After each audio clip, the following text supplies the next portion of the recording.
तो नमस्कार मेरे प्यारे साथियों, आप सभी की अपने चैनल यस की हम स्टडी पर एक बार फिर से स्वागत है। देखिए, आप लोग की बहुत दिन से वीडियो नहीं बन पा रहे थे। अब आज से रेगुलर आप अपनी पढ़ाई को कंटिन्यू करिए और आप लोगों से मैं वादा करता हूं मेरे साथियों, मेरे प्यारे भाइयों, मैं आप लोगों का पूरा सिलेबस जितने भी मॉडल पर मैं आपको करवाऊंगा ना, वो मॉडल पर आप तैयार कर लीजिएगा।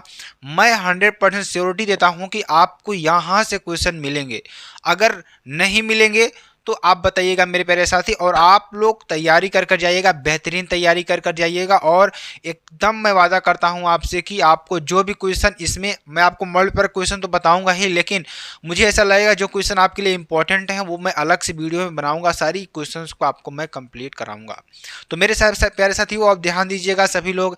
यहाँ पर हम किसकी बात करने वाले हैं? इंटरमीडिएट परीक्षा उत्तर प्रदेश की बात करेंगे। और परीक्षा की ध्यान दीजिएगा, ये आपकी कॉपी है मेरे प्यारे साथियों, आपकी कॉपी सेम टू सेम ऐसी रहेगी। पेपर में आपको डरना नहीं है, बिल्कुल भी घबराना नहीं है, और जो क्वेश्चन मैं बताऊं उसको आपको पढ़कर चले जाना है और आपको एकदम बेहतरीन तरीके से तैयारी करनी है। ठीक है ना? और परीक्षार्थी उत्तर पुस्तिका में ध्यान दीजिएगा, ये आपके लिए कॉपी होगी। मैं थोड़ा अच्छी तरीके से ध्यान समझाऊंगा क्योंकि बहुत दिन से आपकी वीडियो अच्छी तरीके से बन नहीं रही थी, और इसलिए आप लोग बहुत ज़्यादा कमेंट कर रहे थे सर आप कहाँ चले गए। लेकिन अब आपकी रेगुलर वीडियो चलेगी। यहाँ पर आपको पूरा का पूरा हिंदी से लेकर फिजिक्स, केमिस्ट्री, मैथ की कोई भी सब्जेक्ट आपका रहेगा, सब का आपको यहाँ पर वीडियो देखने का मिलेगा। ठीक है ना? और मैं केमिस्ट्री, देखिए फिजिक्स का तो आपको मैं यहाँ पे मॉडल पर कराऊंगा, उसका जो क्वेश्चन बचेगा क्वेश्चंस को भी कराऊंगा। और साथ ही साथ मैथ के जो मेरे प्यारे साथियों, जो आपके क्वेश्चंस है ना, इंपॉर्टेंट क्वेश्चंस भी आपको मैं पहले बता दूंगा, और प्रीवियस ईयर के क्वेश्चंस ला करके मैं आपको पूरा सोल्यूशन करवाने वाला हूँ। ठीक, तो आप सभी लोग अच्छी तरीके से तैयारी करिए और बेहतरीन तरीके से। ठीक है ना? अब ध्यान दीजिएगा, यहाँ पर इंटरमीडिएट परीक्षा उत्तर प्रदेश की बात करेंगे, जो कि आपके लिए बेहद इंपॉर्टेंट और बेहद ही महत्वपूर्ण है। ठीक है ना? अब ध्यान दीजिएगा, परीक्षार्थी उत्तर पुस्तिका किसी भाग में अपना नाम नहीं लिखेंगे। जो परीक्षार्थी होंगे अपनी उत्तर पुस्तिका में कहीं पर भी आपको अपने नाम को मेंशन नहीं करना है मेरे प्यारे साथियों। इस बात को नोटिस कर लेना है, क्योंकि ऐसा आप करेंगे तो आप एग्जामिनर सोचेगा कि ये मुझे इम्प्रेस करने का प्रयास कर रहा है, या जातिवादिता की बात हो जाती है। तो इसलिए आपको नाम कहीं पर भी मेंशन नहीं करना है। और मेरी बातों को ध्यान से सुनिएगा, और ये बातें आपके एग्ज़ाम के लिए बहुत ही इंपॉर्टेंट होने वाली है।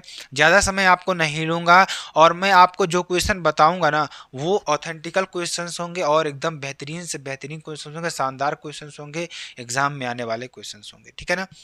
और मैं ये कॉपी के बारे में आपको बहुत बार बता चुका हूँ। ठीक है ना? आप लोग बहुत ज़्यादा परेशान थे, सर फिजिक्स क्लास नहीं चल रही है, केमिस्ट्री क्लास नहीं चल रही है, इंग्लिश क्लास नहीं, अब रेगुलर आपकी क्लास चलेगी। ठीक है ना? चलिए मेरे प्यारे साथियों, ध्यान दीजिएगा, ये आपका 2019 का पेपर है, सेट नंबर 1 346 FD। आप एक एक क्वेश्चन को मिलाकर चेक कर लीजिएगा, सेम टू सेम आपको यही क्वेश्चंस मिलने वाले हैं। क्योंकि मेरे प्यारे साथियों, बहुत ज़्यादा बार आप मॉडल पेपर में देखे होंगे कि आपके पिछले साल के क्वेश्चंस बहुत ज़्यादा पूछे जाते हैं, तो इसलिए मैं यहाँ पर मॉडल पेपर करवाने का प्रयास करूँगा आप लोगों के लिए। ठीक है ना? अब ध्यान दीजिएगा, यहाँ पर आपके लिए मेरे प्यारे साथियों क्वेश्चन आपके लिए स्टार्ट होता है, और आपको पहला क्वेश्चन खंड अ के मिलेगा। खंड अ में देखिए, प्रश्नोत्तर संख्या नंबर 1 के क की बात करेंगे। अब यहाँ पर हम बात करेंगे, आयाम मांडुलित तरंग में प्रत्येक पार्श्व बैंड आवृत्ति का आयाम होता है। क्या कह रहा है? आयाम मॉडलित तरंग में, जो आयाम मॉडलित तरंग होते हैं ना, आप समझ रहे हैं, आयाम आयाम मॉडलित जो तरंग होते हैं उसमें प्रत्येक पदार्थ के प्रत्येक पार्श्व बैंड आवृत्ति का आयाम क्या होता है। ध्यान दीजिएगा, पहले आप लोगों को मैं बता दूं कि आयाम मॉडुलित तरंग क्या होती हैं, ये आपको मैं थोड़ा चर्चा कर देता हूं। तो ध्यान दीजिएगा, जब किसी उच्च आवृत्ति वाहक जब किसी उच्च आवृत्ति की वाहक तरंगों के आयामों को निम्न आवृत्ति की श्रव्य ध्वनि तरंगों के आयामों से अनुरूप परिवर्तित किया जाता है, तो उनके अध्यारोपण की यह प्रक्रिया आयाम मॉडुलेट या एएम कहलाती है। आयाम मॉडुलित तरंग का समीकरण क्या होता है? एस टी बराबर आपका क्या होता है? ए सी कॉस 2 पाई FCT और 1 + म्यू कॉस 2 पाई IMT। ठीक है, 2 पाई + MT आपका ये होता है, आप लिख लीजिएगा थोड़ा। ठीक है ना? और मैं इसकी वीडियो डिटेल लाऊंगा, आप लोग बिल्कुल टेंशन मत लीजिएगा, क्योंकि सर आप ऐसे बता दे रहे हैं, मैं आपको बिल्कुल बिल्कुल आपको पूरी इंपॉर्टेंट क्वेश्चंस की वीडियो, आपको एक मैराथन क्लास रहेगी। ठीक है ना? चलिए अगले क्वेश्चन की बात करते हैं। तो यहाँ पर देख लीजिएगा, जहाँ एफ एम एक्स बराबर F C plus F M है और एफ मिनिमम बराबर F C minus F M है, ठीक है ना, ये आपका हो जाएगा। अतः आयाम माडुली तरंग में प्रत्येक पार्श्वबैंड आवृत्ति का आयाम म्यू ए सी अपान 2 है, ठीक है ना, ये आपका हो जाएगा, जो कि आपके लिए बेहद इंपॉर्टेंट है। चलिए अगले क्वेश्चन की बात करते हैं। अगला क्वेश्चन ध्यान दीजिएगा, जो कि आपके लिए बेहद इंपॉर्टेंट ये भी है और बहुत ही इंपॉर्टेंट प्रश्न है, ठीक है ना। क्या कर रहा है, यदि ध्रुवण कोण अल्फा, जो आपका ध्रुवण कोण अल्फा होता है ना, तथा क्रांतिक कोण बीटा हो, तब तब क्या होता है, ध्यान दीजिएगा। यहाँ पर ध्यान दीजिएगा, यहाँ पर एक बहुत ही इंपॉर्टेंट चीज है। तब क्या होता है, तब क्या होता है, ध्यान दीजिएगा। तब आपके लिए एक फार्मूला आता है। फार्मूला क्या आता है, कॉट अल्फा बराबर साइन बीटा। क्या आता है, कॉट अल्फा बराबर साइन बीटा। मैं उसको यहाँ पर प्रूव करने का प्रयास करूंगा। यदि ध्रुवण कोण अल्फा हो आपके साथ, क्या हो, यदि ध्रुवण कोण क्या हो मेरे प्यारे साथियों, ध्रुवण कोण क्या हो, अल्फा हो, और क्रांतिक कोण क्या हो, बीटा हो, तब यहाँ पर पूछ रहा है कि जो समीकरण बनेगा आपका क्या बनेगा। तो समीकरण क्या बनेगा, कॉट अल्फा बराबर साइन बीटा। अब वो कैसे आएगा, मैं उसकी चर्चा कर लेता हूँ, तभी आपको अच्छी तरीके से समझ में आएगा। ध्यान दीजिएगा। मान लेते हैं, माना n अपवर्तनांक वाले माध्यम के लिए कोई अपवर्तनांक n, उसका अपवर्तनांक मतलब क्या हो जाता है, सघन माध्यम, विरल माध्यम, और उसका अपवर्तनांक अलग अलग होते हैं, 1.2 3.2 इस तरीके से होता है, ठीक है ना। मान लेते हैं हम उसका जो अपवर्तनांक है n अपवर्तनांक वाले माध्यम के लिए, उस माध्यम का जो ध्रुवण कोण अल्फा था क्रांतिक कोण बीटा हो, तब क्या हो जाएगा, माध्यम का अपवर्तनांक n बराबर tan अल्फा समीकरण नंबर 1। क्या हो जाएगा, माध्यम का अपवर्तनांक n बराबर tan अल्फा समीकरण नंबर 1 आपका हो जाएगा। तब n बराबर क्या हो जाएगा, ध्यान दीजिएगा, n बराबर क्या हो जाएगा, 1 अपान साइन बीटा समीकरण नंबर 2। क्या हो जाएगा, 1 अपान साइन बीटा बराबर समीकरण नंबर 2। तब समीकरण नंबर 1 व 2 से क्या हो जाएगा, 1 अपान साइन बीटा बराबर tan अल्फा। क्या हो जाएगा, 1 अपान साइन बीटा बराबर tan अल्फा, या साइन बीटा बराबर 1 अपान tan अल्फा बराबर कॉट अल्फा, ठीक है ना। तो कॉट अल्फा बराबर क्या हो जाएगा, साइन बीटा। क्या हो जाएगा, कॉट अल्फा बराबर साइन बीटा, ठीक है ना, ये आपके लिए हो जाएगा, जो कि आपके लिए बेहद इंपॉर्टेंट और बेहद ही महत्वपूर्ण है। तो ये आपके लिए प्रूफ करने का तरीका है, इस तरीके से, ठीक है ना। तो हमने पहला समीकरण क्या माना था, मैं आपको एक बार फिर से बता देता हूं मेरे प्यारे साथियों। माध्यम का अपवर्तनांक हमने क्या माना था, n बराबर tan अल्फा, ठीक है ना। तो ये समीकरण नंबर हमने ये मान लिया। ऐसा मैंने क्यों माना, क्योंकि हम क्या मान रहे हैं, मान रहे हैं हम कि माध्यम का अपवर्तनांक क्या है, n है, और तब उसका ध्रुवण कोण क्या हो, अल्फा हो, तो क्रांतिक कोण क्या हो, बीटा हो। तब क्या हो जाएगा, ये आपके लिए हो जाएगा। तो n बराबर क्या हो जाएगा, साइन बी, n बराबर क्या हो जाएगा, 1 अपान साइन बीटा समीकरण नंबर 2। तो समीकरण नंबर 1 व 2 से क्या हो जाएगा, 1 अपान साइन बीटा बराबर tan अल्फा। क्या हो जाएगा, 1 अपान साइन बीटा बराबर क्या हो जाएगा, tan अल्फा, या साइन बीटा बराबर 1 अपान tan अल्फा बराबर कॉट अल्फा, ठीक है ना। तो यह कॉट अल्फा बराबर क्या हो जाएगा, साइन बीटा। क्या हो जाएगा, कॉट अल्फा बराबर क्या हो जाएगा, साइन बीटा आपका आंसर हो जाएगा। ये आप लिख लीजिएगा। आपके भैया का वादा है कि आपको पूरा का पूरा सिलेबस कंप्लीट कराया जाएगा, एकदम बेहतरीन तरीके से कराया जाएगा, कोई दिक्कत वाली बात नहीं है, एकदम बेहतरीन तरीके से आपको हम करवाएंगे। प्रश्न नंबर 1 के ग की बात करते हैं, ध्यान दीजिएगा। यदि संतुलित व्हीट स्टोन ब्रिज की प्रत्येक भुजा तथा धारामापी का प्रतिरोध R हो, ठीक है ना। अब ध्यान दीजिएगा, अगर हम कह रहे हैं कोई हमारे पास संतुलित व्हीट स्टोन ब्रिज है, ठीक है, व्हीट स्टोन ब्रिज होता है, एक होता है जिसमें हम क्या करते हैं, अज्ञात प्रतिरोध का मान निकालते हैं, ठीक है ना। तो उसमें क्या होता है कि प्रत्येक भुजा तथा धारामापी का प्रतिरोध R हो, तब बैटरी को जोड़ने वाले सिरों के, ध्यान दीजिएगा, सिरों के बीच कुल प्रतिरोध कितना होता है। तो कुल प्रतिरोध कितना होता है, चलिए इसको मैं निकाल कर आपको बताता हूं, ताकि आपको एकदम बेहतरीन तरीके से समझ में आ जाए, ठीक है ना।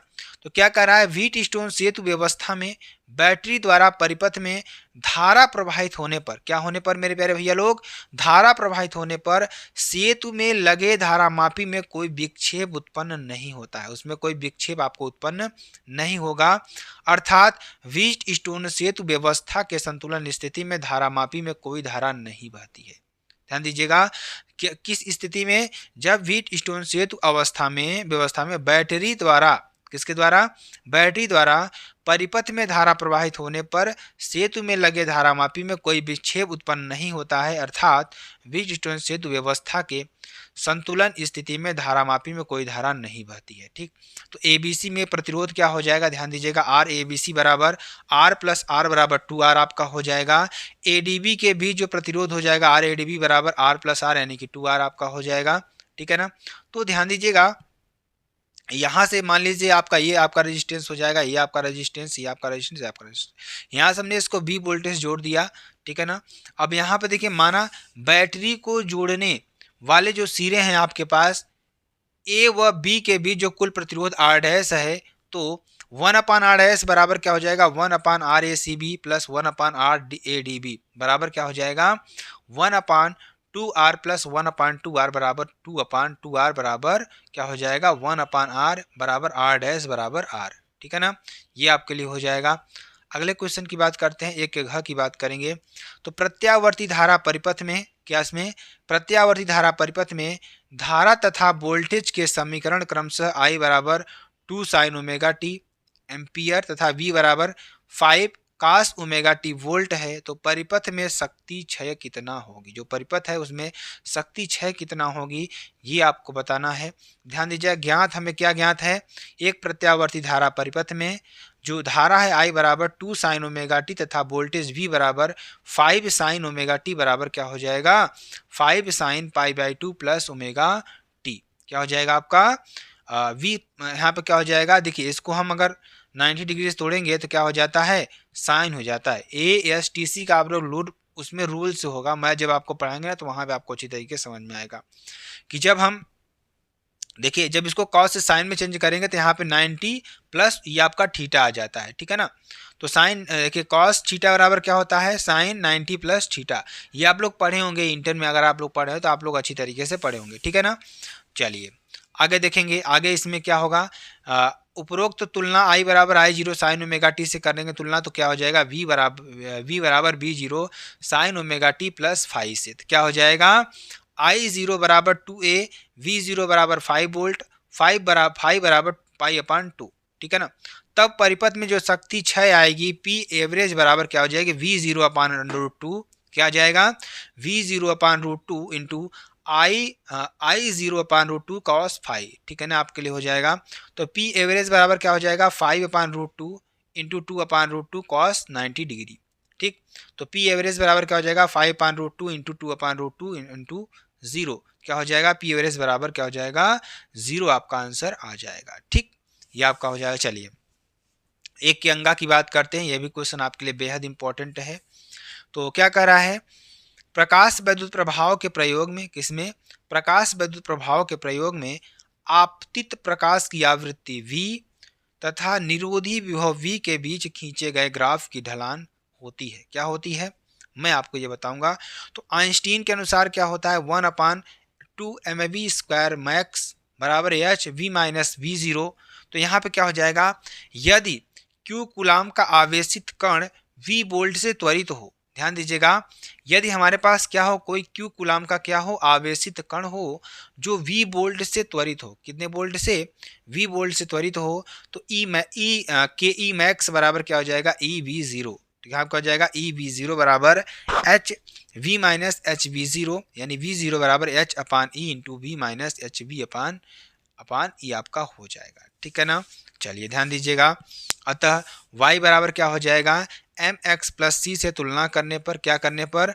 y बराबर mx प्लस सी से तुलना करने पर क्या हो जाएगा? ध्यान दीजिएगा सभी लोग, जब तुलना करेंगे तो ध्यान दीजिएगा यहाँ पर क्या हो जाएगा? यहाँ मेरे प्यारे भैया लोग, मेरे प्यारे साथियों ध्यान दीजिएगा, तुलना करने पर जो ढाल होगी m बराबर H/E तथा नियतांक c बराबर HV0/E आपका हो जाएगा। ठीक, एक के च की बात करेंगे, ध्यान दीजिएगा क्या कर रहा है? एक नाभिकीय अभिक्रिया व्यक्त होती है। जो नाभिकीय अभिक्रिया हमारे पास दी रही है, क्या दी हुई है? 2He⁴ plus 2 plus ZX⁴। तो यहाँ पर जो अभिक्रिया विखंडित होने के बाद जो बन रही है, क्या बन रही है? Z+2 की पावर 4 प्लस 3। ठीक, प्लस डब्लू, तो यहाँ पर जो अभिक्रिया बनेगी ध्यान दीजिएगा, नाभिक अभिक्रिया जो बनती है यहाँ पर क्या हो जाएगा 2 plus Z minus Z plus 2 बराबर 0। तो 4 प्लस ए क्या हो जाएगा 4 प्लस ए माइनस ए प्लस 3 बराबर 1। क्या हो जाएगा 4 प्लस ए माइनस ए प्लस 3 बराबर 1। ठीक, ये आपका हो जाएगा जो कि आपके लिए बेहद इंपॉर्टेंट और बेहद ही महत्वपूर्ण है। तो यहाँ पर डब्लू 0n1 बराबर क्या होगा, जो न्यूट्रॉन को कण को प्रदर्शित करेगा, किसके न्यूट्रॉन के कण को क्या करेगा प्रदर्शित करेगा। ठीक है ना, ये आपके लिए हो जाएगा जो कि आपके लिए बेहद इंपॉर्टेंट है। ठीक है ना, चलिए खंड ब की बात करेंगे जो कि आपके लिए बेहद इंपॉर्टेंट और बेहद ही महत्वपूर्ण है। ठीक है ना, खंड ब की बात करेंगे। यहाँ पे देखिए प्रश्न नंबर संख्या नंबर 2 के क की बात करेंगे जो कि आपके लिए बेहद इंपॉर्टेंट है। अवतल लेंस के प्रथम फोकस की परिभाषा दीजिए। अवतल लेंस के जो प्रथम फोकस है ना उसकी परिभाषा आपको देना है। तो ध्यान दीजिएगा क्या कर रहा है, लेंस के मुख्य अक्ष पर क्या कर रहा है, लेंस के मुख्य अक्ष पर स्थित वह निश्चित बिंदु, क्या कर रहा है, लेंस के मुख्य अक्ष पर स्थित वह निश्चित बिंदु जिससे उसकी ओर केंद्रित होती हुई प्रकाश किरण लेंस से अपवर्तन के पश्चात मुख्य अक्ष के समांतर हो जाती हैं, अवतल लेंस का प्रथम फोकस कहलाती है। क्या कहलाती है, अवतल लेंस का प्रथम फोकस कहलाती है। क्या कह रहा है कि लेंस के मुख्य अक्ष पर स्थित वह निश्चित बिंदु, ध्यान दीजिएगा मैं थोड़ा आपको इसको फिगर समझाने का प्रयास करूंगा ताकि आपको अच्छी तरीके से समझ में आ जाए। ठीक है ना, ध्यान दीजिएगा यहाँ पर मैं आपको थोड़ा फिगर समझाने का प्रयास करूंगा। लेंस के मुख्य अक्ष पर स्थित वह निश्चित बिंदु, मान लीजिए हमारे पास क्या है, एक लेंस है। ठीक, अवतल लेंस कैसे बनता है, सभी मेरे प्यारे साथी बताएंगे। अवतल लेंस आपका कैसे बनता है, ऐसे बनता है। ठीक, ये आपका अवतल लेंस है। कह रहा है अवतल लेंस के मुख्य अक्ष पर स्थित वह निश्चित, मान लीजिए आपका क्या हो गया, मुख्य अक्ष हो गया। ठीक, जिससे उसकी ओर केंद्रित हुई, ठीक है ना, केंद्रित हुई प्रकाश किरण लेंस के अपवर्तन के पश्चात मुख्य अक्ष के समांतर हो जाती हैं, अवतल लेंस का प्रथम फोकस कहलाता है। ठीक, ये आपका हो जाएगा। चलिए आगे चलिए, अगला ध्यान दीजिएगा, चित्रानुसार तार ए बी में ए से बी की ओर धारा के मान में, देखिए बहुत लंबा ये आपका मॉडल पेपर है, थोड़ा टाइम लगेगा इसलिए मैं थोड़ा जल्दी जल्दी इसको करवाने का प्रयास कर रहा हूँ। ठीक है ना, और मैं आपको बता दूं कि आपको सेम टू सेम ऐसे ही पढ़ना है, बहुत ज़्यादा इसमें दिमाग लगाने की जरूरत नहीं है। ठीक है ना, अब ध्यान दीजिएगा अगला क्वेश्चन, चित्रानुसार तार ए बी में ए बी से ए से बी की ओर धारा के मान में वृद्धि हो रही है। ध्यान दीजिएगा यहाँ पे आपका कोई तार है, ध्यान दीजिएगा इसको मैं अच्छी तरीके से आपको समझाऊंगा कि तार चित्रानुसार तार ए बी से ए से बी की ओर, किससे, यहाँ देखिए ध्यान दीजिएगा मैं आपको थोड़ा चित्र दिखाने का प्रयास करूंगा। तो ए से बी की ओर ध्यान दीजिएगा, ठीक है ना, बी की ओर क्या हो रहा है, धारा के मान में, किसमें, धारा के मान में वृद्धि हो रही है। ठीक, तो लूप में यदि कोई प्रेरित धारा है तो उसकी दिशा क्या होनी चाहिए, लूप में अगर कोई प्रेरित धारा है तो उसकी दिशा क्या होनी चाहिए, ये आपको बताना है। ठीक है ना, तो चलिए ध्यान दीजिएगा यहाँ पर ये आपका ए बी है, तो इसमें आप देखिए धारा, देखिए आपका कोई लूप है आपके पास। ठीक है ना, यहाँ पर आपके पास क्या है, कोई लूप है। ठीक, तो यहाँ पर आपके पास क्या है, कोई लूप है। तो ध्यान दीजिएगा यहाँ पर क्या हो रहा है जो कि आपके लिए बेहद इंपॉर्टेंट है। तो क्या हो रहा है कि लूप में से कागज के तल के लंबवत भीतर से बाहर की ओर एक चुंबकीय क्षेत्र उत्पन्न होगा। क्या होगा, एक चुंबकीय क्षेत्र उत्पन्न होगा जिसे चुंबकीय क्षेत्र में धाराएं आकर्षित होती हैं। क्या होती हैं, धाराएं इसमें आकर्षित होती हैं, जिससे चुंबकीय फ्लक्स में परिवर्तन लगातार परिवर्तित होता है और लूप में चुंबकीय फ्लक्स परिवर्तन के कारण दक्षिणावर्त दिशा में एक प्रेरित धारा बहने लगती है। ठीक, अब इसका मतलब क्या होगा, मैं आपको थोड़ा अच्छी तरीके से फिर समझाता हूँ। जब इसमें आप धारा प्रवाहित करेंगे, ठीक है ना, जब इसमें धारा प्रवाहित करेंगे तो जो ये आपका लूप में जो कागज है ना, इसके तल के लंबवत भीतर से बाहर की ओर, भीतर से बाहर की ओर क्या होगा, एक क्या होगा मेरे प्यारे बच्चे लोग, एक चुंबकीय क्षेत्र उत्पन्न होगा। ठीक, जिसे चुंबकीय क्षेत्र में धाराएं, चुंबकीय क्षेत्र में परिवर्तन लगातार परिवर्तित होता है और लूप में चुंबकीय फ्लक्स परिवर्तन के कारण दक्षिणावर्त दिशा में एक प्रेरित धारा बहने लगती है। ठीक है ना, तो प्रेरित धारा ए बी बराबर क्या हो जाएगा, ध्यान दीजिएगा ये आपका हो जाएगा। ठीक, चलिए आगे देखते हैं। 2 के ग की बात करेंगे तो एक कार्बन प्रतिरोध पर एक कार्बन प्रतिरोध पर बैंड के रंगों का क्रम लाल, काला, नारंगी तथा रजत है। रजत मतलब समझ रहे हो, चांदी के कलर का है, ठीक है ना। तो क्या करा, एक कार्बन प्रतिरोध है हमारे पास जिस पर बैंड के रंगों का जो क्रम है लाल, काला, नारंगी तथा रजत है। इसका प्रतिरोध तथा साध्यता कितनी है ये आपको बताना है। तो माना प्रतिरोध R बराबर A B into 10⁻x plus minus सहनशीलता परसेंटेज में आपका होगा। तो एक कार्बन प्रतिरोध पर बैंड के रंगों के क्रमानुसार क्या हो जाएगा, एक कार्बन प्रतिरोध पर बैंड के रंगों के क्रमानुसार क्या हो जाएगा, ध्यान दीजिएगा, रंग लाल, काला, नारंगी तथा रजत यानी चांदी कोड, यानी कि क्या हो जाएगा आपका 2, देखिए जो रंग, देखिए जो आपका रंग है इसमें लाल, काला, नारंगी तथा रजत है आपके पास। कोड की बात करेंगे 2 0 10⁻³ 10% आपका ये हो जाएगा।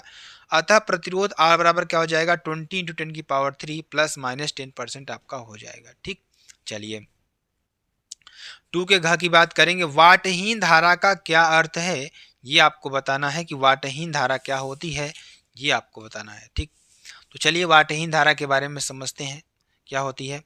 यदि प्रत्यावर्ती परिपथ में, जो हमारा प्रत्यावर्ती परिपथ है, इसमें प्रेरकत्व L अथवा केवल धारिता C है तो प्रतिरोध शून्य है, तब परिपथ में धारा तो बहती है परंतु औसत शक्ति क्षय शून्य रहता है, अर्थात परिपथ में ऊर्जा क्षय नहीं होती है। परिपथ की इस धारा को वाटहीन धारा कहते हैं। ठीक है ना, ये आपके लिए हो जाएगा। चलिए, ये 10,000 एंगस्ट्रॉम तरंग दैर्ध्य विद्युत चुंबकीय स्पेक्ट्रम के किस क्षेत्र में आती है। ठीक, क्या कर रहा है, 10,000 एंगस्ट्रॉम को तरंग दैर्ध्य जो विद्युत चुंबकीय हमारे पास स्पेक्ट्रम्स होती है ना, वो किस क्षेत्र में आती हैं ये आपको बताना है। ठीक, तो ध्यान दीजिएगा, विद्युत चुंबकीय तरंग है आपकी। ठीक, तो ये आपका रेडियो तरंग है, ये आपकी माइक्रो तरंग है, ये आपकी अवरक्त विकिरण, ये आपका दृश्य विकिरण और ये परावर्तनिक किरण। चलिए मैं आपको थोड़ा समझाता हूँ। जो रेडियो तरंगें होती हैं 3 इंटू 10⁹ से 3 इंटू 10⁴ हर्ट्ज से क्या होती हैं 1 इंटू 10⁻1 से -1 से 1 इंटू 10⁴ मीटर तक होती हैं। माइक्रो तरंगें जो होती हैं 3 इंटू 10⁻11 से 3 इंटू 10⁹ हर्ट्ज तक होती हैं। और जो तरंग दैर्ध्य इसका परिसर होता है 1 इंटू 10⁻³ से 3 इंटू 10⁻1 मीटर होता है। ठीक, अवरक्त विकिरण की बात करेंगे तो 4 इंटू 10⁻14 से 6 इंटू 10⁻10 से कितना होगा 7 इंटू 10⁻7 से 5 इंटू 10⁻³ मीटर आपका होता है। अगर दृश्य विकिरण की बात करें तो 8 इंटू 10⁻14 से 4 इंटू 10⁻14 क्या हो जाएगा, यहाँ पर आवर्ती परिसर आपका हो जाएगा। और यहाँ पर अगर तरंगदैर्घ्य परिसर की बात करें तो 4 इंटू 10⁻7 से 7.8 इंटू 10⁻7 मीटर होता है। पराबैंगनी किरणों की बात करेंगे तो यहाँ देखिए इसका जो आवृत्ति परिसर होगा 3 इंटू 10⁻16 से 8 इंटू 10⁻14 आपका होगा। और यहाँ तरंगदैर्घ्य परिसर कितना हो जाएगा 1 इंटू 10⁻8 से 4 इंटू 10⁻7 मीटर आपका होगा। ज्ञात है, क्या ज्ञात है हमें कि जो हमारा विद्युत चुंबकीय स्पेक्ट्रम है इसकी जो तरंगदैर्घ्य होती है 10,000 एंगस्ट्रॉम होती है। एक एंगस्ट्रॉम बराबर कितना होता है 10⁻10 मीटर होता है। तो क्या हो जाएगा 1 इंटू 10⁻6 मीटर। ठीक है ना, अतः उपर्युक्त सारणी से स्पष्ट है कि ज्ञात विद्युत चुंबकीय स्पेक्ट्रम की तरंगदैर्घ्य अवरक्त क्षेत्र में पाया जाता है। ठीक, 2 की च की बात करेंगे, ध्यान दीजिएगा। कला संबद्ध स्रोतों से आप क्या समझते हैं ये आपको बताना है। तो कला संबद्ध स्रोत क्या होते हैं, ऐसे दो तरंग उत्पादक स्रोत, क्या ऐसे दो तरंग उत्पादक स्रोत जिनकी प्रारंभिक कलाओं का अंतर समय के साथ स्थिर बना रहता है। ऐसी दो तरंग उत्पादक स्रोत जिनकी प्रारंभिक कलाओं का जो अंतर है वो समय के साथ स्थिर बना रहता है, अर्थात कलांतर सदैव स्थिर रहता है, कला संबद्ध स्रोत कहलाते हैं। उदाहरण तौर पर देखेंगे आजकल दृश्य प्रकाश के ऐसे स्रोतों का निर्माण किया जाता है। ठीक है ना, ये आपके लिए हो जाएगा। चलिए अगला क्वेश्चन क्या है, जिनका प्रकाश उच्च कला संबद्ध स्रोत होता है इन्हें लेजर कहते हैं। ठीक है ना, चलिए खंड स की बात करेंगे तो ध्यान दीजिएगा, यंग के द्वि स्लिट के प्रयोग में किसी बिंदु पर पहुंचने वाली तरंग का पथांतर λ/3 है। इन बिंदु पर परिणामी तीव्रता I ज्ञात तथा व्यतिकरण प्रतिरूप में अधिकतम तीव्रता I0। ध्यान दीजिएगा यहाँ पर। तो यहाँ पे देखिए जो इसका ध्यान दीजिए क्या कह रहा है कि यंग के द्वि स्लिट के प्रयोग में किसी बिंदु पर पहुंचने वाली तरंग का जो पथांतर है लैम्डा अपान 3 है। इस बिंदु पर परिणामी तीव्रता आई तथा व्यतिकरण प्रतिरूप में अधिकतम तीव्रता I0 का अनुपात ज्ञात कीजिए। ठीक है ना। तो दिया क्या है, यंग के द्विस्लिट प्रयोग में तरंग का जो पथांतर है डेल्टा एक्स बराबर लैम्डा अपान 3, तब कलांतर डेल्टा फाई बराबर क्या हो जाएगा 2 पाई अपान लैम्डा इंटू डेल्टा एक्स, या डेल्टा फाई बराबर 2 पाई अपान लैम्डा इंटू लैम्डा अपान 3, या डेल्टा फाई बराबर क्या हो जाएगा 2 पाई अपान 3। अतः परिणामी जो तीव्रता होगी हमारे पास क्या आएगी, I बराबर I0 cos square phi by 2, या I बराबर I0 कॉस स्क्वायर पाई अपान 3, या I अपान I0 बराबर 1 अपान 2 की पावर स्क्वायर बराबर 1 अनुपाते 4। ठीक है ना। चलिए संख्या नंबर 3 के ख की बात करेंगे जो कि आपके लिए बेहद इंपॉर्टेंट है। क्या कह रहा है कि 3 माइक्रोकुलाम का एक बिंदु आवेश यक्स वाई निर्देश तंत्र के मूल बिंदु पर स्थित है। क्या कह रहा है, 3 माइक्रोकुलाम का एक बिंदु आवेश है जो यक्स वाई निर्देश तंत्र के मूल बिंदु पर स्थित है। बिंदु ए 5a, 0 तथा बिंदु बी -3a, 4a के मध्य विभवांतर आपको निकालना है। ठीक, तो इसके बीच जो विभवांतर आएगा हमारा मेरे प्यारे साथियों, इसके बीच जो विभवांतर आएगा यानी कि बिंदु इसके और इसके बीच जो विभवांतर आएगा वो क्या आएगा, ध्यान दीजिएगा आपका आएगा, ध्यान दीजिएगा मेरे प्यारे भैया लोग, वी बी बराबर पहले देखिए क्या आया, यहाँ पर आया 1 अपान 4 pi epsilon not Q upon 5a, यानी ए और बी जो मध्य विभवांतर आएगा। देखिए अगर हम ए का निकालेंगे तो ए का हमारे पास तो इतना आएगा, कितना आएगा, वी ए बराबर 1 अपान 4 pi epsilon not into Q upon 5a। ठीक, अगर बी ए का निकालेंगे तो बी ए का भी कितना आएगा हमारे पास, बी बराबर 1 अपान 4 pi epsilon not into Q upon 5a। इसको सॉल्व करेंगे तो ए और बी के मध्य जो विभवांतर आएगा बी बराबर बी ए माइनस बी बी, क्या आ जाएगा, बी ए और बी बी का मान रखने पर यहाँ पर क्या हो जाएगा, ध्यान दीजिएगा, बी ए बराबर क्या हो, बी बराबर क्या हो जाएगा 1 अपान 4 pi epsilon not into Q upon 5a बराबर minus 1 upon 4 pi epsilon not into Q upon 5a। ठीक, तो V बराबर क्या हो जाएगा 0 वोल्ट आपका हो जाएगा। ठीक है ना। तो दिए गए वैद्युत परिपथ की सहायता से वोल्ट मीटर का पाठ्यांक ज्ञात कीजिए। क्या निकालना है इसमें, वोल्ट मीटर का जो पाठ्यांक है वो आपको निकालना है। E बराबर क्या हो जाएगा 18 वोल्ट और E2 बराबर कितना दे रखा है 12 वोल्ट। ठीक है ना। R1 बराबर 2 ओम, R2 बराबर 1 ओम। तो यहाँ पर क्या हो जाएगा, ध्यान दीजिएगा मेरे प्यारे साथियों, I बराबर 2 एम्पियर निकालेंगे यहाँ से, और V1 बराबर कितना निकलेगा 14 वोल्ट। कैसे निकला, ध्यान दीजिएगा, KVL का नियम लगाए, किरचॉफ वोल्टेज का नियम लगाएंगे। तो ध्यान दीजिएगा अगर हम किरचॉफ का वोल्टेज का नियम लगाएंगे तो 12 वोल्ट प्लस I, यहाँ पर क्या हो जाएगा 12 वोल्ट, यहाँ मान लीजिए करंट कितना जा रही है I, ठीक है ना, और यहाँ से क्या हो जाएगा, ध्यान दीजिएगा अगर हम इसकी दिशा में चलेंगे तो यहाँ से हम क्या लेंगे E2 लेंगे, और इसका जो प्रतिरोध है ध्यान दीजिएगा 12 इंटू प्रतिरोध कितना है 1 है तो 1 ही रखेंगे तो क्या आ जाएगा 12 आपका आ जाएगा। ठीक, अगर हम इसमें अगर हम देखें तो क्या होगा प्लस, उसके बाद क्या रखेंगे, ध्यान दीजिएगा प्लस इंटू यहाँ पर क्या हो जाएगा I इंटू 2, ठीक है ना, -18। ठीक है ना। जब इसको हम सॉल्व करेंगे, ध्यान दीजिएगा इसको जब हम सॉल्व करेंगे तो क्या हो जाएगा मेरे प्यारे साथियों, यहाँ पर क्या हो जाएगा, यहाँ पर क्या हो जाएगा, ध्यान दीजिए, देखिए ये आपका क्या है E1 क्या है वोल्टेज है, ठीक है ना, वोल्टेज है, इसका आंतरिक प्रतिरोध कितना है R1 है, इसमें धारा कितनी प्रवाहित हो रही है I धारा प्रवाहित हो रही है। तो प्रतिरोध और जो धारा का गुणनफल है वो यहाँ पर आपको रखना होगा। वोल्टेज लॉ क्या कहता है, वोल्टेज लॉ आपका यही कहता है ना, देखिए वोल्टेज लॉ क्या कहता है कि जो हमारे पास प्रतिरोध है, क्या है प्रतिरोध है, और जो वोल्टेज का गुणनफल है ना वो क्या होता है, उसका जो योगफल होता है वो क्या होता है 0 होता है। ठीक है ना। तो ये आपका हो जाएगा यहाँ पर। ठीक, तो यहाँ पर आप रख दीजिएगा मान आपका, यहाँ जब निकालेंगे तो आप क्या आ जाएगा I बराबर 2 एम्पियर आपका आ जाएगा। और देखिए KVL का मैं आपको पूरा एक वीडियो ले आऊँगा, ठीक है ना, KVL का एक पूरा वीडियो ले आऊँगा तो वहाँ पे मैं आपको पूरा अच्छी तरीके से समझाऊँगा। ठीक, आप ये मत कहिएगा कि सर आप नहीं बता रहे हैं। देखिए हाँ दीजिएगा, मैं इसका एक पूरा प्रॉपर वीडियो लाऊंगा जिसमें आपका पूरा न्यूमेरिकल्स होगा, सारा चीज़ें होगा, ठीक है ना। और V1 बराबर क्या हो जाएगा 14 वोल्ट। ठीक, तो 12 वोल्ट के सेल के अंदर जो धारा का धन टर्मिनल से प्रवेश करण ऋण टर्मिनल की ओर बह रही है, यहाँ पर बह रही है, अर्थात सेल आवेशन की अवस्था में यह है, तब सेल का जो टर्मिनल विभवांतर होगा वो क्या होगा, ध्यान दीजिएगा, V2 बराबर क्या हो जाएगा E2 प्लस IR2, या यहाँ पर क्या हो जाएगा 14 वोल्ट। ठीक है ना। अगला क्वेश्चन ध्यान दीजिएगा, अगला क्वेश्चन आपके पास क्या है कि एक प्रत्यावर्ती धारा स्रोत के वोल्टेज तथा धारा के समीकरण क्रमशः क्या दे रखे हैं, E बराबर 220 √2 sine omega T plus pi by 6 और I बराबर 15 √2 sine omega T minus pi by 6। तो E तथा I के बीच जो कलांतर और प्रतिपद शक्ति का जो क्षय ज्ञात करना है आपको। तो ज्ञात है, क्या ज्ञात है हमें, ज्ञात है प्रत्यावर्ती वोल्टेज E बराबर 220 √2 sine omega T plus pi by 6।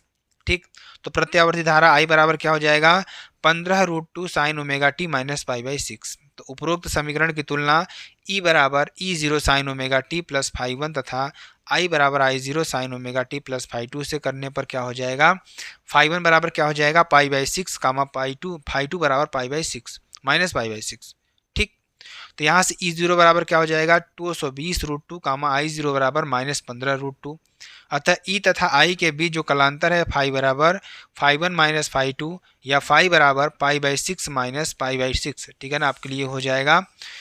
अब यहाँ जब इसको हम सॉल्व करेंगे तो हमारे पास जो आएगा समीकरण, देखिए यहाँ से इसको जोड़ेंगे तो पाई बाई 3 आपका आएगा। ठीक, अब यहाँ पर क्या हो जाएगा, यहाँ phi 1 is greater than phi 2, अतः प्रत्यावर्ती वोल्टेज E की कला प्रत्यावर्ती धारा I से 60 डिग्री अग्रगामी होगी। अतः परिपथ में जो शक्ति क्षय है P बराबर ERMS into IRMS into cos theta बराबर क्या, कॉस फाई बराबर क्या हो जाएगा की पावर P डैश बराबर E0/√2 into I0/√2 cos pi by 3। तो क्या हो जाएगा ERMS बराबर E0/√2 कामा IRMS बराबर I0/√2। तो क्या हो जाएगा P डैश बराबर 220 √2/2 into 15 √2/2 into cos pi by 3 बराबर क्या हो जाएगा 1650 वाट। क्या हो जाएगा 1650 वाट आपका आंसर आ जाएगा। ठीक है ना। चलिए खंड द की बात करेंगे, ध्यान दीजिएगा, जो कि आपके लिए बेहद इंपॉर्टेंट है और बेहद ही महत्वपूर्ण है। अगले क्वेश्चन की बात करें, अगला क्वेश्चन देखिए क्या है आपके पास कि एक समांतर प्लेट संधारित्र की क्या कर रहा है कि हमारे पास क्या है, एक समांतर प्लेट संधारित्र की प्रत्येक प्लेट का क्षेत्रफल A तथा उनके बीच की दूरी D है। ठीक, और देखिए चित्र में जैसे आपको दिखाया गया है कि एक समांतर प्लेट संधारित्र है। ठीक, इनका जो क्षेत्रफल है कितना दे रखा है, क्षेत्रफल है प्लेट का क्षेत्रफल A तथा उनके बीच की दूरी जो दे रखी है ना, ये दूरी D है। चित्र के अनुसार प्लेटों के बीच K1 तथा K2 परावैद्युतों के गुटके रखे हैं। तो संधारित्र की धारिता ज्ञात कीजिए। धारिता आपको निकालनी है A/3 और 2A/3। ठीक है ना। तो K1 और K2 आपके पास ये है। ठीक, दिया क्या है, दिया है कि समांतर प्लेट संधारित्र की जो प्रत्येक प्लेट का क्षेत्रफल A है तथा उसके बीच की जो दूरी D है, यदि धारिताएं क्रमशः C1 व C2 हो तो ध्यान दीजिएगा क्या हो जाएगा, C1 बराबर K/0 A/3/D या K1 एप्सिलॉन नॉट A/3D बराबर C2 बराबर K2 एप्सिलॉन नॉट 2A/3/D बराबर 2K2 एप्सिलॉन नॉट A/3D। ठीक है ना। यहाँ C1 व C2 दोनों समांतर क्रम में हैं, अतः माना संधारित्र की कुल धारिता C है। तब C बराबर क्या हो जाएगा C1 प्लस C2 या C बराबर K1 epsilon not A/3D plus 2K2 epsilon not A/3D। तो C बराबर क्या हो जाएगा epsilon not A/3D K1 plus 2K2। ठीक है ना, ये आपके लिए हो जाएगा। अगला क्वेश्चन 4 के ख की बात करेंगे। तो खगोलीय दूरदर्शी का किरण आरेख बनाइए। ठीक, ये आपको बना लेना है। ठीक, इसकी आवर्धन क्षमता का सूत्र निगमित कीजिए जब अंतिम प्रतिबिंब स्पष्ट जिसकी न्यूनतम दूरी पर आपको बने। तो जब आपका प्रतिबिंब कहाँ बने, अस्पष्ट दिश की न्यूनतम दूरी पर बने। मान लीजिए वस्तु यहाँ पर रखी है, इसका देखिए यहाँ जो प्रतिबिंब आपका कहाँ बन रहा है, यहाँ पर बन रहा है। ठीक है ना, ये आपके लिए हो जाएगा। चलिए आगे चलिए, यहाँ से आपका जो सूत्र है आपका क्या आ जाएगा, ध्यान दीजिएगा, सूत्र आपका आ जाएगा, जो समीकरण आपका आएगा क्या आएगा, यम बराबर -F0/UE ठीक है ना। अतः दूरदर्शी की जो आवर्धन क्षमता m बराबर आएगा -f0/fe यानी 1+fe/d। तो इस सूत्र से f0 fe तथा d के केवल आंकिक मान रखेंगे। इस स्थिति में दूरदर्शी की लंबाई fo+ue होगा। ठीक। 4 के ग की बात करेंगे तो देखिए क्या कर रहा है क्वेश्चन कि एक सेल जिसका आंतरिक प्रतिरोध R है, R1 प्रतिरोध में कुछ समय तक धारा भेजती है, तो एक अन्य प्रतिरोध R2 में उतने ही समय तक धारा प्रवाहित की जाती है। यदि दोनों प्रतिरोधों में उत्पन्न ऊष्मा समान हो तब सिद्ध कीजिए कि R बराबर √R1 इंटू R2। ठीक है ना। तो क्या हो जाएगा, इसको सिद्ध करेंगे तो ध्यान दीजिएगा क्या जाएगा, R बराबर R1 इंटू R2। ये आपको देख लेना है, स्क्रीनशॉट इसका कर लेना कैसे सिद्ध हुआ है। ठीक, ये आपको देख लेना है। ठीक है ना। चलिए 4 के घ की बात करेंगे, ध्यान दीजिएगा। आयाम मांडुलित तरंग का संचूषण ब्लॉक चित्र की सहायता से समझाइए। किसका? आयाम मांडुलित तरंग का संसूचन ब्लॉक चित्र की सहायता से समझाइए। तो आयाम मांडुलित जो संसूचन होता है क्या होता है, मांडुलित तरंग के श्रव्य सिग्नल या सूचना, ध्यान दीजिएगा क्या हो जाएगा, सूचना सिग्नल को पुनः प्राप्त करने की क्रिया को विमॉडुलन या संसूचन कहते हैं। ठीक। आयाम मांडुलित तरंग का संसूचन अर्थात विमॉडुलन क्या होता है, आयाम मांडुलित तरंग के विमॉडुलन की दो क्रियाएं होंगी, मांडुलित तरंग का दृष्टिकरण, मांडुलित तरंग के रेडियो आवृत्ति घटक का विलोपन। ठीक, ये आप लिख लीजिएगा, इसको आप पूरा स्क्रीनशॉट कर लीजिए अच्छी तरीके से और ध्यान से पढ़ने का इसको प्रयास करिएगा। ठीक है ना। 4 के अंगा की बात करें, क्वेश्चन क्या कर रहा है, क्वेश्चन आपका कह रहा है, क्या कह रहा है क्वेश्चन मेरे प्यारे साथियों कि एक प्रेरक धारा में I बराबर 5+16t में व्यक्त की जाती है, जहां I क्रमशः एम्पियर व समय t सेकंड में है। प्रेरित विद्युत वाहक बल 10 MV का है, तो ज्ञात कीजिए I स्वप्रेरकत्व, दूसरा प्रेरकत्व में t बराबर 1 सेकेंड पर संचित ऊर्जा। पहला क्या निकालना है आपको, स्वप्रेरकत्व निकालना है। दूसरा क्या निकालना है, प्रेरक में t बराबर 1 सेकेंड पर संचित ऊर्जा आपको निकालनी है। ठीक, तो चलिए दिया क्या है हमारे पास, एक प्रेरक में प्रेरित विद्युत वाहक बल बराबर 10 मिली वोल्ट और E बराबर क्या हो जाएगा 10 × 10⁻³ वोल्ट। ठीक, तथा प्रेरक में जो धारा होगी I बराबर 5+16t और delta I upon delta T बराबर क्या हो जाएगा d/dt 5+16t बराबर 16 एम्पियर प्रति सेकेंड। ठीक, स्वप्रेरकत्व क्या हो जाएगा, L बराबर E upon delta T upon delta I upon delta T आपका होता है फार्मूला। तो यहाँ से E का मान कितना दे रखा है मेरे प्यारे भैया लोग, यहाँ पर दे रखा है 10 × 10⁻³ ये आपको लिख देना है और नीचे delta I upon delta T का मान कितना दे रखा है, यहाँ पर दे रखा है 16 एम्पियर प्रति सेकंड। तो यहाँ पर निकालेंगे तो क्या आ जाएगा 0.625 × 10⁻³ हेनरी आपका आ जाएगा। तो यहाँ से t बराबर 1 सेकेंड पर प्रेरक में धारा I बराबर हो जाएगी 5 × 16 × 1 बराबर 21 एम्पियर आपका हो जाएगा। ठीक, तो प्रेरक में संचित ऊर्जा क्या हो जाएगी, हाफ Li²। ठीक, तो यहाँ पर क्या हो जाएगा 1/2 × 0.625 × 10⁻³ इंटू 21 का स्क्वायर, यहाँ पर क्या हो जाएगा 0.138 जूल लगभग आपका आंसर हो जाएगा। ठीक, 5 क की बात करेंगे, ध्यान दीजिएगा। एम्पियर के परिपथीय नियम की मैक्सवेल द्वारा व्यापीकरण लिखिए। यह दिखाइए कि संधारित्र को आवेशित करने की प्रक्रिया में संधारित्र को प्लेटों के बीच उत्पन्न धारा होता है। I बराबर क्या हो जाएगा एप्सिलॉन नॉट d∅1/dt, जहां फाई क्या है संधारित्र की प्लेटों के आवेशित करने पर उत्पन्न वैद्युत फ्लक्स है। ठीक, और ध्यान दीजिएगा ये आपको लिख लेना है, स्क्रीनशॉट कर लेना है और इसको भी आपको क्या कर लेना है, पूरा स्क्रीनशॉट कर लेना है। ठीक, अपना देख लेना है अच्छी तरीके से। चलिए अगला क्वेश्चन, यहाँ पे आपको भी इसको भी कर लेना है। ठीक, अगला क्वेश्चन क्या कर रहा है कि आरेख में दर्शाए गए परिपथ के मूल तुल्य गेट को पहचान कर उसका नाम लिखिए। इस गेट की सत्यता सारणी तथा बुलियन व्यंजक भी आपको लिखना है। ठीक, ये y1 y2 ये आपका y हो जाएगा। दो नॉट गेटों द्वारा दोनों निवेशी A व B को उत्क्रम करके उनको तीसरे NOR गेट का निवेशी बनाया गया है, जिसका निर्गत y है, अतः सत्यता सारणी निम्नवत आपकी होगी। क्या होगी, ये आपको कर देना है। ठीक, ये आपको लिख देना है। चलिए आगे देखेंगे, देखिए कैसे हो रहा है, मैं आपको थोड़ा बताने का प्रयास करूंगा। जब हम क्या करेंगे A पर 0 इनपुट देंगे, B पर भी 0 इनपुट देंगे, तो जो y1 हमें मिलेगा क्या मिलेगा, A0 मिलेगा। तो यहाँ पर अगर क्या हो जाएगा, जीरो मिलेगा तो एक हो जाएगा। अगर एक यहाँ पर भी क्या मिलेगा, जीरो मिलेगा तो एक हो जाएगा। अगर एक मिलेगा तो जीरो हो जाएगा, अगर एक मिलेगा तो जीरो हो जाएगा, क्योंकि उसका परिवर्तित हो जा रहा है। अब y2 पर क्या मिलेगा, एक मिलेगा 0 1 0। ठीक, ये आपका हो जाएगा। कहने का मतलब अगर ए हम क्या है, जीरो है, तो इसका ए नाट क्या हो जाएगा, वन हो जाएगा। अगर यहाँ पर ए इक्वल टू जीरो है तो ए नाट क्या हो जाएगा, वन हो जाएगा। यहाँ पर अगर वन है तो क्या हो जाएगा, जीरो। यहाँ पर वन है तो क्या हो जाएगा, जीरो। ठीक, अगर बी की बात करें, अब बी अगर यहाँ पर जीरो है तो यहाँ क्या हो जाएगा, वन हो जाएगा। अगर यहाँ पर वन है तो यहाँ पर जीरो हो जाएगा, यहाँ पर जीरो है तो यहाँ वन हो जाएगा, क्योंकि इसका नाट हो रहा है। ठीक, अब इनको ऐड करेंगे y1 प्लस वाई टू को, तो 1 प्लस 1 1, 1 प्लस 0 1, 0 प्लस 1 1, 0 प्लस 0 0।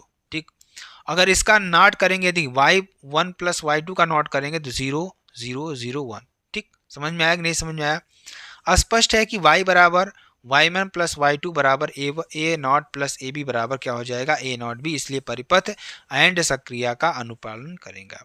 ये क्वेश्चन देखिए क्या कर रहा है कि चित्रानुसार चार बिंदु आवेश capital Q small Q, capital Q तथा स्मॉल क्यू एक ए भुजा वाले वर्ग के कोणों पर स्थित है।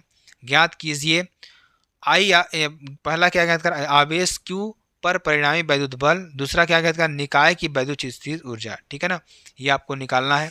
तो क्यू आवेश पर क्यू कारण जो लगने वाला बल है, ये आपको यहाँ पर निकाल लेना है इसको। ठीक, चलिए, और इसको भी आपको पूरा क्या कर लेना है, स्क्रीनशॉट कर लेना है। ठीक, इसको भी आपको पूरा क्या कर लेना है, स्क्रीनशॉट कर लेना है। ठीक, ये आपको कर लेना है। अगला क्वेश्चन 5 जगह की बात करेंगे। क्या कर रहा है कि किसी फोटान की तरंग दैर्ध्य लैम्डा 1 तथा द्रव्यमान यम के किसी कण की दी ब्रोगली तरंग दैर्ध्य समान है।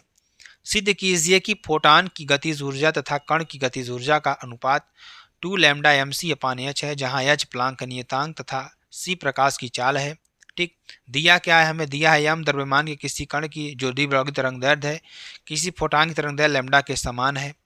तो तब किसी कण की जो द्विब्रोगली तरंग दैर्ध्य होगी लैम्डा बराबर एच अपान पी होगी, तथा कण की गतिज ऊर्जा ई पी बराबर क्या हो जाएगी, यहाँ पर मेरे प्यारे भैया लोग, यहाँ पर क्या हो जाएगी, पी स्क्वायर अपान 2m, यानी पी बराबर लैम्डा अपान एच अपान लैम्डा। ठीक है ना, इसको भी आपको लिख लेना है, जो कि आपके लिए बेहद इंपॉर्टेंट है।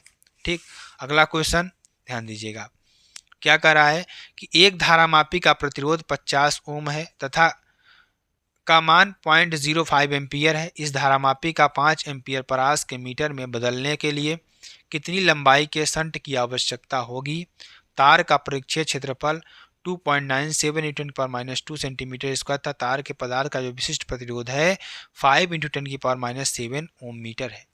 ठीक, तो ज्ञात है एक धारामापी का प्रतिरोध G बराबर 50 ओम, पूरे स्केल के विक्षोभ के लिए धारा IG तथा 0.05 एम्पियर, तार का परिक्षेत्र क्षेत्रफल 2.97 × 10⁻² सेंटीमीटर स्क्वायर, तार के पदार्थ का जो विशिष्ट प्रतिरोध है 5 × 10⁻7 ओम मीटर है। ठीक, और माना धारामापी के परास को 5 एम्पियर के मीटर में बदलने के लिए 5 ओम प्रतिरोध का एक तार शंट लगा देते हैं, जिसकी लंबाई क्या है, यल है। ठीक, तो ये आपको निकाल लेना है, इसको भी अच्छी तरीके से। ठीक, और इसको भी आपको पूरा निकाल लेना। अगला क्वेश्चन क्या कह रहा है, क्वेश्चन आपके पास क्या है, यल लंबाई के तार को n फेरों की वृत्तीय कुंडली के रूप में मोड़कर एक चुंबकीय क्षेत्र B में लटकाते हैं। यदि कुंडली में I धारा प्रवाहित की जाए तब कुंडली पर कार्य करने वाले अधिकतम बल आघूर्ण का सूत्र ज्ञात कीजिए। ठीक, ये आपको निकालना है, जो कि आपके लिए बेहद इंपॉर्टेंट है। ठीक, ये भी आपको कर लेना है, इसको भी आपको पूरा कर लेना है। ठीक, चलिए, इसको भी आपको क्या कर लेना है, इसको भी आपको पूरा लिख लेना है, स्क्रीनशॉट कर लेना है। ठीक है ना, और यहाँ पर आपका टाउ मैक्स आपका क्या आ जाएगा, NIAB। ठीक, अगला क्वेश्चन क्या कह रहा है कि हाइड्रोजन परमाणु की लाइमन श्रेणी की प्रथम रेखा की तरंग दैर्ध्य एक हाइड्रोजन सदृश परमाणु यक्ष की बामर श्रेणी की द्वितीय रेखा की तरंग दैर्ध्य के बराबर है। यक्ष की मूल स्तर तथा द्वितीय उत्तेजन स्तर का ऊर्जाएं ज्ञात कीजिए। परमाणु यक्ष का आयनन विभव भी ज्ञात कीजिए। हाइड्रोजन परमाणु की मूल स्तर में ऊर्जा -13.6 इलेक्ट्रॉन वोल्ट है। ठीक है ना, ये आपका हो जाएगा, इसको पूरा लिख लीजिएगा। ठीक, और इसको भी आपको पूरा क्या कर लेना है, लिख लेना है। ठीक है ना, चलिए, और इसको भी आपको पूरा क्या कर लेना है, ठीक है ना। 8वां क्वेश्चन ध्यान दीजिएगा। पीएन संधि डायोड का उत्क्रम अभिन्न क्रिया परिपथ चित्र की सहायता से समझाइए, इसका उपयोग जेना डायोड में कैसे होता है, ये आपको भी बताना है। तो ध्यान दीजिएगा, ये आपको कर लेना है, ठीक, और ये आपको कर लेना है, ठीक है ना, ये आपको कर लेना है, ठीक, और ध्यान दीजिएगा इसको भी आपको लिख लेना है। अगला क्वेश्चन क्या कर रहा है कि एक प्रकाश किरण समबाहु कांच के प्रिज्म के पृष्ठ AB पर आपतित होता है तथा न्यूनतम विचलन कोण 30 डिग्री का प्रदर्शित करता है। तो प्रिज्म से गुजरने वाले प्रकाश की चाल ज्ञात कीजिए। AB पृष्ठ पर आपतन कोण तथा मान ज्ञात कीजिए ताकि निर्गत किरण पृष्ठ AC के स्पर्श करते हुए निकल जाए। ठीक, दिया हुआ है, आपको ये पूरा निकाल लेना अच्छी तरीके से, इसको ध्यान दीजिएगा, और इसको भी आपको पूरा क्या करना है, निकाल लेना है, ठीक है ना। चलिए, इसको भी आपको क्या कर लेना है, पूरा कर लेना अच्छी तरीके से, इसको भी आपको पूरा क्या कर लेना है, लिख लेना है ध्यानपूर्वक, ठीक। तो ये आपका पूरा मॉडल पेपर होगा मेरे प्यारे बच्चा लोग।